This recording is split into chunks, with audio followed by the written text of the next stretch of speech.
तो अगर हमारे डिपार्टमेंट ए जो है एलोकेशन अपॉर्शनमेंट रीअपॉर्शनमेंट करने के बाद हमारा जो ए डिपार्टमेंट की कॉस्ट है वो 250,000 है, बी की 200,000 है। तो अब ब्लैंकेट रेट का मतलब है कि मैं ए और बी का सेपरेट रेट नहीं निकालूंगा, बल्कि इनको टोटल करके एक रेट निकालूं, और वो रेट ए पर भी एप्लीकेबल होगा, बी पर भी एप्लीकेबल होगा।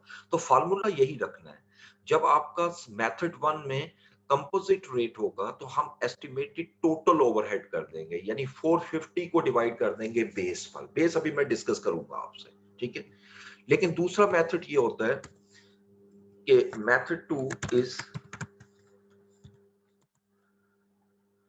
डिपार्टमेंटल रेट्स,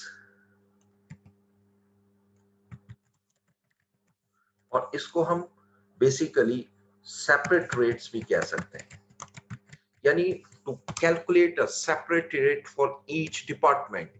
लाइक इस मेथड में ए का अलग रेट निकलेगा, बी का सेपरेट रेट निकलेगा। अक्सर ऐसा होता है जब ए डिपार्टमेंट और बी डिपार्टमेंट या जो भी प्रोडक्शन डिपार्टमेंट्स हैं इनकी बेसिस डिफरेंट होती हैं, तो हम अक्सर सेपरेट रेट की तरफ मूव करते हैं, ठीक है। और जहां बेसिस सेम होती हैं, इंस्टेड कि हम एक ले मिसाल के तौर पे इसको भी मशीन आर पे कर रहे हैं, इसको भी मशीन आर पे कर रहे हैं, इंस्टेड कि हम दोनों को मशीन आर पे करें तो हम टोटल पे कैलकुलेट कर लेते हैं, ठीक है। ये मेथड वन लगा देते हैं। लेकिन अगर एक की बेस मशीन आवर्स है और एक की बेस जो है वो आपकी लेबर आवर्स है, तो ऑब्वियसली दोनों का अलग रेट कैलकुलेट करना पड़ेगा, चाहे मेथड वन हो या मेथड टू हो, फार्मूला यही रहेगा, ठीक है। एस्टिमेटेड ओवरहेड सिर्फ मेथड वन में टोटल आ जाएंगे, मेथड टू में दोनों के अलग अलग आए, ठीक है। अब आइएगा बेसिस, ये जो मैंने बेस लिखा है estimate base, basis for calculation of overhead absorption rate. अब जरा इसके भी डिस्कशन करते हैं। बेसिस कितनी, देखें there can be 6 basis. First basis direct material cost, second basis direct labour cost, third basis prime cost, fourth basis इसके सामने ही लिख रहा हूं direct labour hours, fifth basis direct machine hours, और prime number 6 basis unit based. तो अब ये क्वेश्चन पे डिपेंड करता है एग्जामिनर कौन सी बेस दे रहा है, ये दी होगी बेस, ठीक है। या अगर डायरेक्ट मटेरियल बेस होगी तो मैं फार्मूला बनाऊंगा estimated overhead divided by estimated direct material cost, यानी इसको चेंज कर दूंगा। ये जहां मैंने बेस का वर्ड लिखा हुआ है, इस बेस का वर्ड को मैं रिप्लेस कर दूंगा नीचे जो मैंने लिखा है, ठीक है जी, उसको चेंज कर दूंगा। इसी तरह अगर मशीन आवर रेट है तो estimated overheads divided by estimated machine hours, right. इस तरीके से हम इसको लेकर चलेंगे, ओके। अच्छा, अब यहां जरा फार्मूले में आइएगा। आसान करने के लिए हम क्या करते हैं, इसको मल्टीप्लाई भी 100 कर देते हैं, ठीक है। लेकिन ये 100 उस वक्त करूंगा if base is in cost, ठीक है।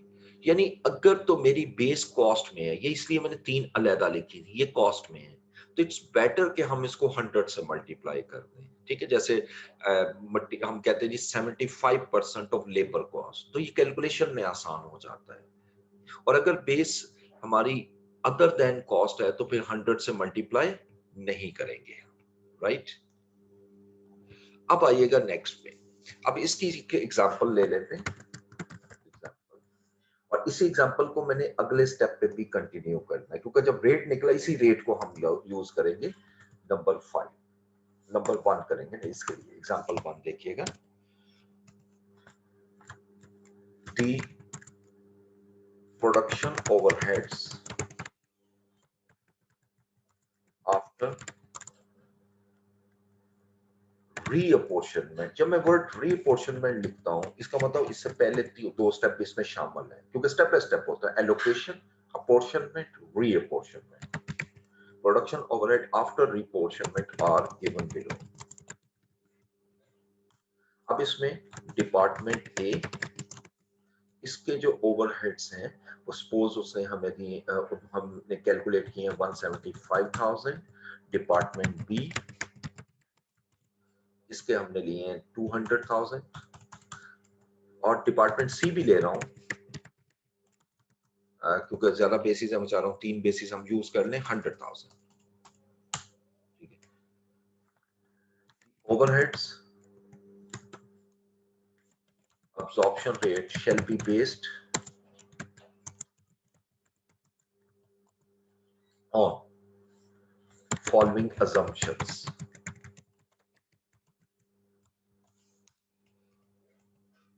Number one,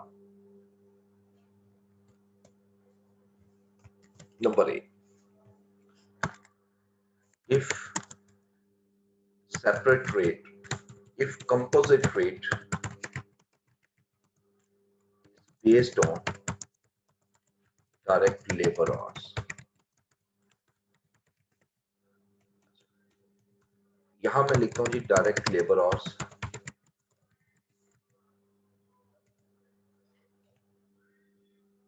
25,000, 80,000 और 20,000, और मशीन आवर्स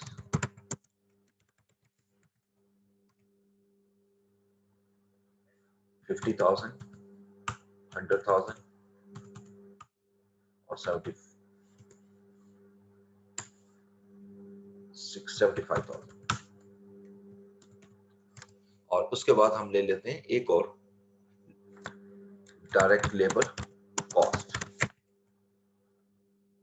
50,000, 400,000 और 250, 150,000। ये मैंने आपके सामने डाटा लिया और मैं लिख रहा हूं जी कि if composite rate is based on direct labour hours, composite rate. अब की कंपोजिट रेट में हमने क्या पढ़ा था कि इंस्टेड के मैं डिपार्टमेंट ए बी सी का अलग रेट निकालूं, मैं तीनों का कंबाइन रेट निकालूंगा। इसके लिए हम क्या करेंगे, फार्मूले में एस्टिमेटेड टोटल ओवरहेड्स पहले ये लेंगे, ठीक है, और ये कैसे लेंगे, तीनों को सम कर दूंगा। यानी ये जो तीन डिपार्टमेंट्स हैं 175 प्लस 200 प्लस 100, ये तीनों को प्लस कर दिया। ठीक है, ये मैंने एक एक आपके सामने शो की है, और इसको डिवाइड करूंगा जो बेस है एस्टिमेटेड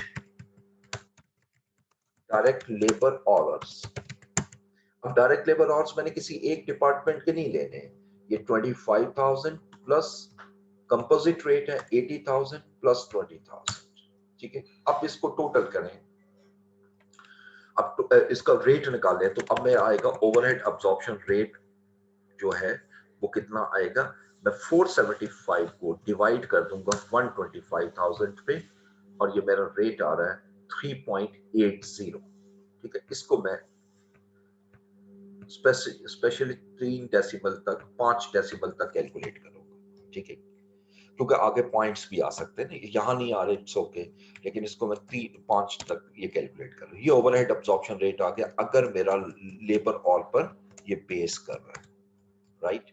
इसमें अगर आप देखें तो मैंने क्या किया कि अलग-अलग डिपार्टमेंट का रेट नहीं निकाला हमने, बल्कि कंपोजिट रेट निकाल दिया तीनों डिपार्टमेंट का कंबाइन। और इसी को अगर मैं चेंज करूं और मैं कहता हूं जी if departmental rates used and department A base shall be direct labor hours, for B machine hours, and for C direct labor cost। ये मैंने 3 डिफरेंट बेसिस ले ली, यानी ए डिपार्टमेंट की बेस हमने का डायरेक्ट लेबर आवर्स है, B के लिए बेस जो है वो मशीन आवर्स है, सी के लिए बेस डायरेक्ट लेबर कॉस्ट है।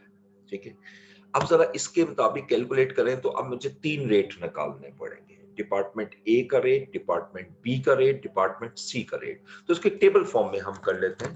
यहां मैं लिखता हूं डिपार्टमेंट्स, राइट, इसके बाद इसकी वही फार्मूला वही लगा रहा हूं, एस्टिमेटेड ओवरहेड्स, यानी ओवरहेड्स लेता हूं, एस्टिमेटेड ओवरहेड्स डिपार्टमेंट के, और एस्टिमेटेड बेस लेता हूं, जो भी बेस है, यहां मैं बेस का नाम नहीं लिख रहा, बेस है।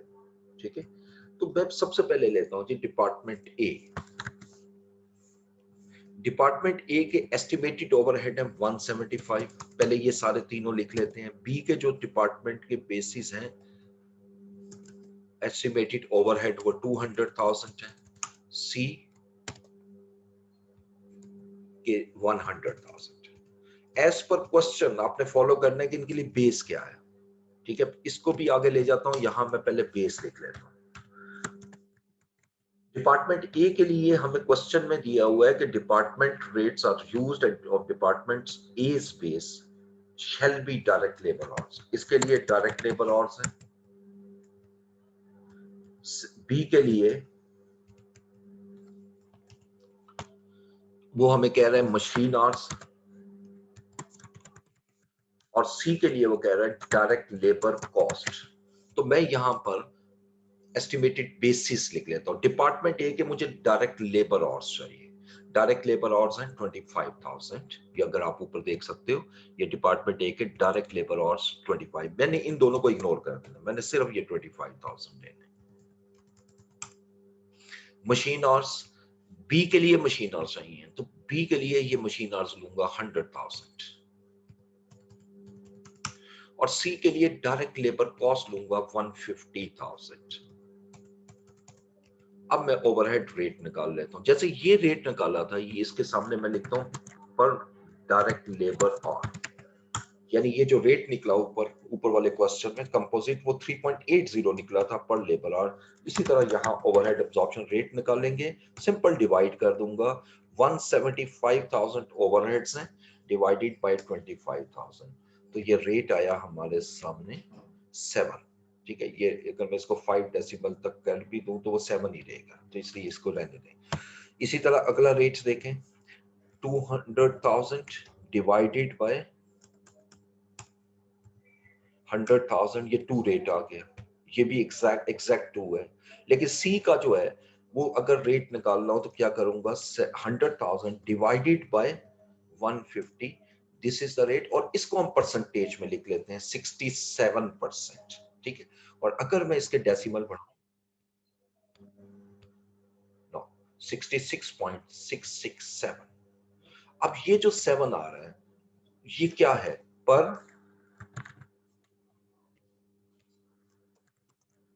डायरेक्ट लेबर, और ये क्या कहलाता है, पर मशीन आवर, और ये क्या कहलाएगा 66.66% of direct labour cost. This is the way हम ओवरहेड एब्जॉर्प्शन रेट्स कैलकुलेट करते हैं। अगर हमें कंपोजिट दिया हो तो इस तरीके से, और अगर डिपार्टमेंटल हो तो हम सेपरेट रेट निकालेंगे। अब इसी तरह इसके लिए दूसरा कंपोजिट रेट भी दे सकता है। ये तो मुझे लेबर आवर है, मशीन आवर दे देता तो मैं एस्टिमेटेड मशीन आवर पे डिवाइड करता। अगर वो लेबर कॉस्ट दे देता तो